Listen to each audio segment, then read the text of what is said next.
All right, we are getting some news right now out of Italy that, depending on your point of view, is bad and good.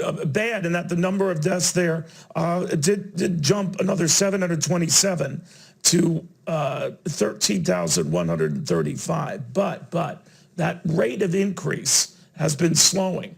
And that is seen as an encouraging development for the arc to turn in one of the worst hit countries on the planet. The read from Dr. Jen Caudle right now, family physician and Rowan University associate professor. Doctor, good to have you. We leap on any bit of good news we can get. I'm not saying that's good news, but the fact that the death rate in Italy, the epicenter for a lot of the worst cases we've seen worldwide, is slowing. What do you make of that? Well, I mean, that is good news, right? It's certainly not ideally what we want. We don't want any deaths. We don't want any deaths anywhere.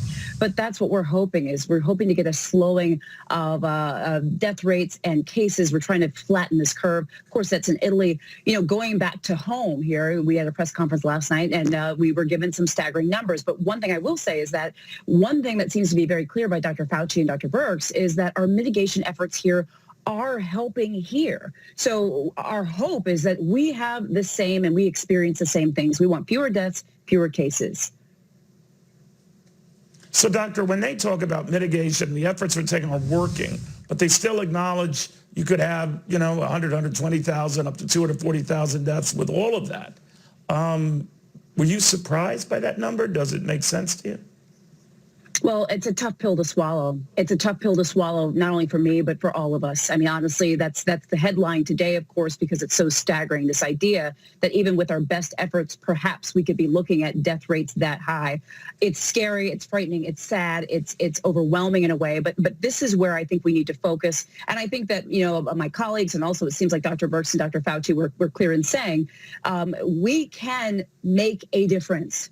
There are things we can do to try to disprove that modeling, right? We know our social distancing. We keep talking about it, but like if there's any time to do it or to continue doing it, it is now. The washing of the hands, the hand sanitizer, the social distancing, not touching our face, all this stuff, Neil, that you and I and so many of us have talked about. If anything, this should be motivation to continue that even more so we can get those numbers hopefully down even lower than what they're projected. Of course, any death is too many. We have to keep that in mind, and we all feel that way. Doctor, you talked about distancing, and there was a dust-up. Maybe it started with an MIT numbers professor, I think, a statistician who said that maybe, as Governor Cuomo conducts his news conference right now, maybe we should be a little further than just 6 feet apart. This statistician said up to 27 feet. Dr. Fauci had a chance to address that. Here's what he said last night. What it was looking at the distance that droplets fly by speaking, by coughing, by sneezing. So if you go way back and go, achoo, and go like that, you might get 27 feet. But so when you see somebody do that, get out of the way.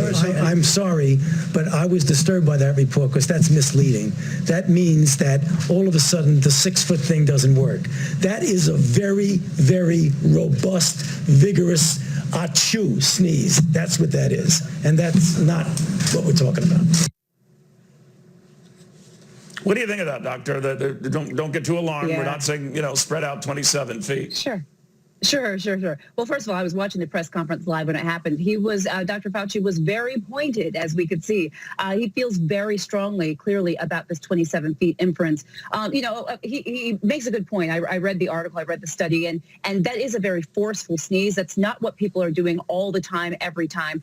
But I do think that the researcher does make some good points. And in the article, the researcher was saying that we need to look at how respiratory illnesses are transmitted to one another. We need to make sure, or rather consider reevaluating whether 6 feet is appropriate. I'm not saying as a physician it's not, but this was the point of the researcher. The researcher was also suggesting that we need to make sure that healthcare providers' equipment is adequate. As a physician, I take no issue with those things as a concept. What I do take issue with, though, is the headline that sometimes ensues, which is that, oh my gosh, it's 27 feet now, which of course is a bit of a misleading headline, okay? That's what I take issue with. We need to stick with 6 feet, which is our recommendation right now. But do we need to be looking at all these other things that the researcher brought up? Of course, that's what we need to be doing sort of in our general sort of plans and as we are moving forward with this virus and trying to figure it out and mitigate. All right, I always appreciate your clarity, Doctor. Thank you very much. You do a great service for a lot of folks.